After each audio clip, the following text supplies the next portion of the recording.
Welcome to my channel. आज की इस वीडियो में हम बात करेंगे शिशुओं को बार बार हिचकी आने के कारण उससे होने वाली असुविधा और उसे रोकने के आसान व सुरक्षित तरीकों के बारे में। कई बार माता पिता अचानक बढ़ती हिचकियों से घबरा जाते हैं, लेकिन क्या ये सामान्य है? कब डॉक्टर को दिखाना चाहिए और घर पर आप क्या कर सकते हैं जिससे आपके बच्चे को तुरंत आराम मिले? इन सभी सवालों के जवाब हम इस वीडियो में विस्तार से जानेंगे, तो वीडियो को अंत तक जरूर देखें। शिशुओं को हिचकी आने के कारण, निवारण और उपचार। हम वयस्कों को हिचकी आने के कई कारण होते हैं, जैसे कि बहुत अधिक या बहुत जल्दबाजी में खाना, च्यूइंग गम चबाना, सोडा पीना इत्यादि। हिचकी अनैच्छिक होती है क्योंकि वो स्वायत्त तंत्रिका तंत्र से जुड़ी होती है, जो दिल की धड़कन और शरीर की अन्य बेकाबू गतिविधियों को नियंत्रित करती है। जिस प्रकार यह हमारे लिए एक सामान्य बात है, उसी प्रकार नवजात शिशुओं को भी हिचकी का अनुभव होता है। हिचकी आना न केवल 1 वर्ष से कम उम्र के शिशुओं के लिए स्वाभाविक है, बल्कि उन्हें अक्सर जन्म से पहले भी हिचकी आती है। इसलिए नए माता पिता के रूप में आपको ये पता होना महत्वपूर्ण है कि हिचकी क्यों आती है, इससे कैसे बचें और हिचकी से राहत पाने के तरीके क्या हैं। साथ ही डॉक्टर से मिलना कब जरूरी होता है। क्या शिशुओं को हिचकी आना सामान्य है? नवजात शिशुओं में हिचकी डायाफ्राम की मांसपेशियां, जो पसलियों का आधार बनाती हैं और सांस लेने में मदद करती हैं, में रिफ्लेक्सिव ऐंठन के कारण होती है। यह आमतौर पर 1 मिनट से लेकर कुछ घंटों तक जारी रहती है, लेकिन पूरी तरह से हानिरहित होने के साथ साथ दर्द रहित भी होती है। जब शिशु के अंग परिपक्व हो जाते हैं तो हिचकी स्वाभाविक रूप से कम होने लगती है। वहीं जब शिशु को हिचकी आती है तो इसके कारण उसके शरीर से आने वाली आवाज कई बार उसे मजेदार लगती है। चिंता न करें, क्योंकि बच्चों में अधिकांश मामलों में हिचकी चिंता का विषय नहीं होती है। बच्चों को हिचकी आने के कई कारण हैं। आइए इनमें से कुछ के बारे में जानें। शिशुओं को हिचकी आने के कारण, जबकि ज्यादातर समय हिचकी चिंता का कारण नहीं होती है, कभी कभी आपके शिशु की कुछ अंतर्निहित समस्याओं के कारण हिचकी आ सकती है। हिचकी शुरू होने के कई कारण होते हैं। गर्भ में रहने के दौरान हिचकी तब आती है जब भ्रूण बहुत अधिक एमनियोटिक द्रव निगल जाता है, लेकिन जन्म के बाद हिचकी होने के लिए निम्नलिखित में से कोई कारण उत्तरदायी होता है। बहुत ज्यादा फीडिंग। यदि आपका बच्चा बहुत अधिक स्तनपान या भोजन करता है तो वो पेट फूलने का अनुभव करेगा। ये फुलाव पेट की गुहा के अंदर डायाफ्राम को फैलने के लिए मजबूर करता है, जिससे अचानक संकुचन होता है। ये संकुचन हिचकी के रूप में प्रकट होते हैं। एक ही बार में बहुत अधिक सांस लेना। जो बच्चे बोतल से दूध पीते हैं उन्हें हिचकी आने की संभावना रहती है, क्योंकि वे दूध के साथ बहुत सारी हवा निगल लेते हैं। अतिरिक्त हवा के प्रवाह से डायाफ्राम ऐंठन के लिए मजबूर हो जाता है, जैसा कि अधिक खाने के मामले में भी होता है। वातावरण में उपस्थित उत्तेजक। चूंकि शिशुओं की श्वासनलिका नाजुक होती है, इसलिए हवा में अतिरिक्त रसायन जैसे धूल, प्रदूषक, संकेंद्रित गंध और वाहन से निकालने वाले धुएं से उन्हें खांसी शुरू हो सकती है। यदि खांसी बहुत देर तक जारी रहती है तो डायाफ्राम पर होने वाले दबाव से संकुचन होता है और परिणामस्वरूप हिचकी आती है। दमा। आपके शिशु को दमा की जटिलताओं के कारण भी हिचकी आ सकती है।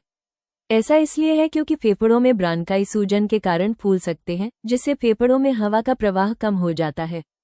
इससे घरघराहट होती है, जिस कारण डायाफ्राम में ऐंठन होती है और परिणामस्वरूप हिचकी आती है। एलर्जी प्रतिक्रिया। किसी एलर्जी प्रतिक्रिया के कारण खाद्य पाइप में जलन या सूजन हो सकती है। डायाफ्राम इस पर प्रतिक्रिया करता है, लेकिन तेजी से संकुचित होता रहता है, जिससे हिचकी आती है।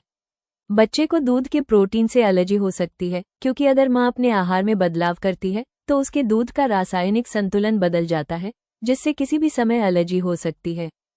तापमान में परिवर्तन। कभी कभी बच्चे के पेट के अंदर तापमान में बदलाव से डायाफ्राम की मांसपेशियों में ऐंठन हो सकती है। उदाहरण के लिए, बच्चे को गर्म भोजन खिलाने के तुरंत बाद ठंडा दूध पिलाने से हिचकी आ सकती है। Gastroesophageal reflux. कभी कभी ऐसा हो सकता है जब पेट के अंदर का खाना वापस भोजन नली में चला जाता है। इसे गैस्ट्रोएसोफेगल रिफ्लक्स के रूप में जाना जाता है। यह आमतौर पर उन शिशुओं में देखा जाता है जिन्हें अन्न प्रणाली से पेट को अलग करने वाली स्फिंक्टर मांसपेशी की समस्या होती है। भोजन का यह उल्टा प्रवाह ओसोफेगल तंत्रिका को उकसाता है, जो डायाफ्राम को तेजी से संकुचन के लिए उत्तेजित करता है, जिससे हिचकी आती है। हिचकी खुद गैस्ट्रोएसोफेगल रिफ्लक्स का संकेत नहीं होती है, लेकिन निरंतर रूप से हिचकी आने के साथ अन्य लक्षण जैसे कि रोना, चिड़चिड़ापन और अत्यधिक थूक निकलना डॉक्टर के पास जाने का एक कारण है। शिशुओं में हिचकी की रोकथाम। बच्चों को हिचकी अक्सर हो सकती है और 10 मिनट तक रह सकती है। हालांकि अगर आपको इससे चिंता होती है या आप सोचती हैं कि यह आपके बच्चे को परेशान कर रही है, तो यहाँ उसकी हिचकी रोकने के लिए कुछ तरीके दिए गए हैं। 1. हिचकी को स्वाभाविक रूप से रुकने दें। आमतौर पर कारण का निवारण होने पर लगभग हमेशा ही आपके बच्चे की हिचकी अपने आप से दूर हो जाती है। यदि हिचकी आपके बच्चे को परेशान नहीं कर रही हो, तो आपको बस उसे नज़रअंदाज करना चाहिए और वो धीरे धीरे अपने आप बंद हो जाएगी। हालांकि यदि यह कई घंटों या दिनों तक जारी रहती है तो डॉक्टर से मिलें। 2. ग्राइप वाटर दें। यदि आप महसूस करती हैं कि शिशु सहज नहीं महसूस कर रहा है, तो आप शिशु को थोड़ा ग्राइप वाटर पिला सकती हैं। ग्राइप वाटर सौंफ, नींबू और अदरक जैसी जड़ी बूटियों का मिश्रण होता है, जो गैस्ट्रोइंटेस्टाइनल दर्द को कम करने के लिए जाना जाता है। इसे अपने बच्चे को देने से पहले पतला करें, क्योंकि यह स्वाद में बहुत अधिक तेज हो सकता है।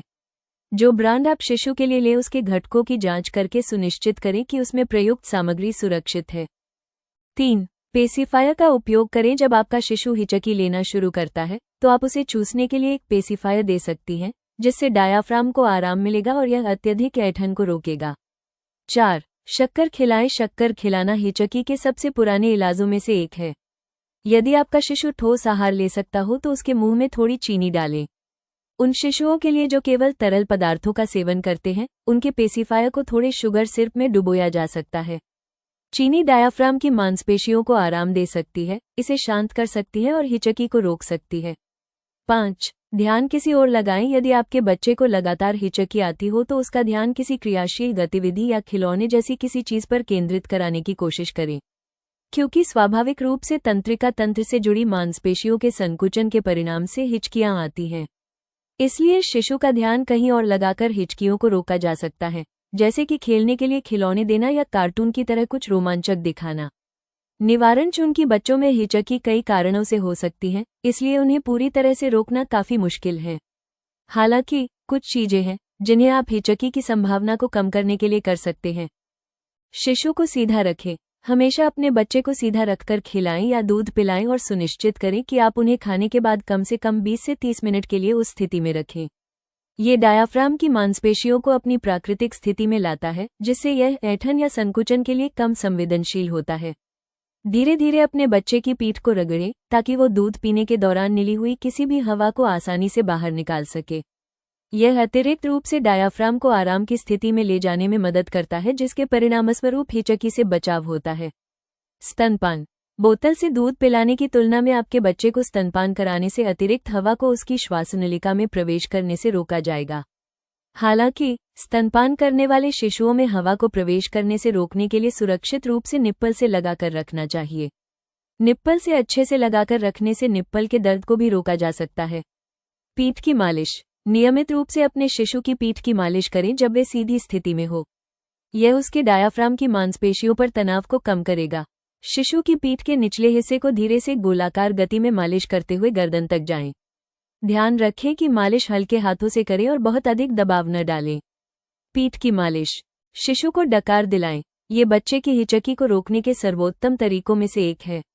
स्तनपान के 2 सत्रों के बीच सुनिश्चित करें कि आप अपने बच्चे को उसके पेट में जमा होने वाली किसी भी प्रकार की हवा से छुटकारा पाने के लिए डकार अवश्य दिलाएं। हर छोटे कौर को निगलने के बाद अपने बच्चे को सीधे रखकर डकार दिलाने की सलाह दी जाती है। बच्चे को केवल पीठ पर थपथपाएं या धीरे धीरे रगड़ें, जोर देकर कभी न करें। शिशु को तनावमुक्त रखें। कृपया अपने बच्चे को तब मत खिलाएं जब वो भोजन के लिए रोना शुरू कर दे, क्योंकि इससे जब बच्चा अपना भोजन निगलता है तो ढेर सारी हवा अंदर जा सकती है। अधिक मौज मस्ती न करें। वो गतिविधियां न करें जिनमें आपका बच्चा शारीरिक रूप से थक जाए, जैसे कि इधर उधर उछल कूद करना। अत्यधिक स्तनपान से बचें। बच्चों में हिचकी के मामलों में अत्यधिक स्तनपान कराना इसके मुख्य कारणों में से एक है, इसलिए कोशिश करें कि अपने बच्चे को एक बार में बहुत ज्यादा दूध न पिलाएं। यदि आवश्यक हो तो अपने बच्चे को थोड़ा भोजन दें, लेकिन लगातार अंतराल पर। प्रत्येक भोजन के दौरान कम से कम 2 से 3 बार डकार दिलाएं, ताकि उसके पेट में हवा जमा न हो सके, खासकर यदि आप घरघराहट की आवाज सुनती हैं, जिसका अर्थ है कि वे अपने भोजन के साथ बहुत सारी हवा निगल रहे हैं। आपको क्या नहीं करना चाहिए? हिचकी आने पर हम बहुत सारे इलाज और उपाय करते हैं, लेकिन ये तरीके आपको अपने बच्चे पर कभी नहीं अपनाने चाहिए, क्योंकि इससे गंभीर समस्याएं हो सकती हैं। कोई खट्टी कैंडी नहीं। कुछ स्वादिष्ट खट्टी कैंडीज को चूसने से हमारी हिचकी रुकने में मदद जरूर मिलती है, पर वे शिशुओं के बिल्कुल काम नहीं आती है। इसके अलावा इन कन्फेक्शनरी चीजों में खट्टापन अम्लीय पदार्थों से आता है जो आपके शिशु के दांतों के लिए हानिकारक है। बच्चों की पीठ पर मारना एक और तकनीक जो वयस्कों पर काम करती है, लेकिन बच्चों पर कभी भी इसका प्रयोग नहीं किया जाना चाहिए। शिशुओं की हड्डियों की संरचना बहुत ही नाजुक होती है और इस पर दबाव या बल का उपयोग करने से गंभीर चोट लग सकती है। हालांकि धीरे से उसकी पीठ थपथपाने से मदद हो सकती है। उसकी जीभ, हाथ या पैर को न खींचें। यह एक पुराना तरीका है जो शिशुओं के लिए भी बहुत खतरनाक है क्योंकि उनके स्नायुबंधन और टेंडन्स अभी तक बहुत अधिक बल सहने के लिए तैयार नहीं होते हैं।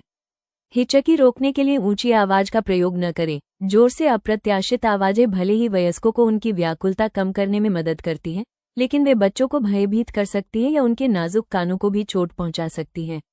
आंखों पर दबाव न डालें। कृपया अपने बच्चे की आंखों की पुतलियों को दबाएं नहीं क्योंकि उन्हें संभाले रखने वाली और संचार में मदद करने वाली मांसपेशियां अभी तक पूरी तरह से कार्यात्मक नहीं हैं। ऐसा करने से आंखें भींगेपन की स्थिति में आ सकती हैं।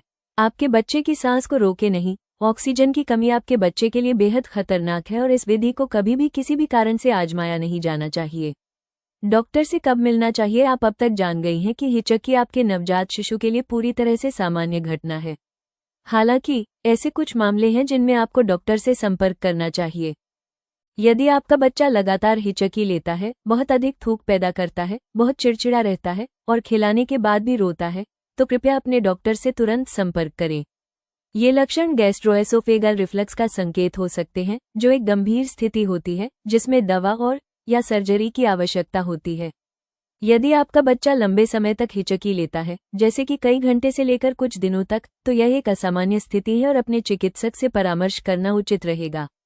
आमतौर पर शिशुओं को 1 घंटे तक हिचकी आ सकती है, लेकिन अगर यह बहुत ही लंबे समय तक चलता है तो ये कुछ गंभीर होने का संकेत हो सकता है, खासकर जब शिशु को एक ही समय में खांसी और घरघराहट दोनों हो रही हो।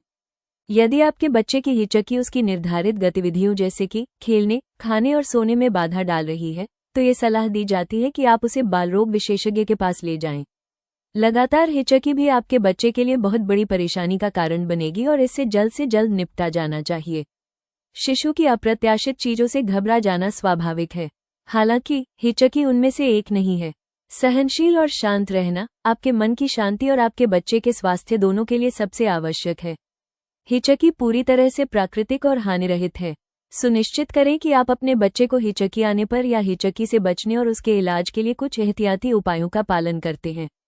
यदि हिचकी लंबे समय से आ रही है या अन्य लक्षणों के साथ होती है, तो कृपया अपने डॉक्टर से संपर्क करें। उम्मीद है कि शिशुओं में बार बार होने वाली हिचकी के कारण, लक्षण और निवारण के बारे में आपको ये जानकारी उपयोगी लगी होगी।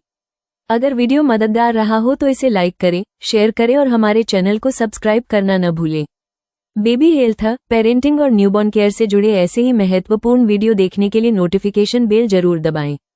धन्यवाद। मिलते हैं अगली वीडियो में।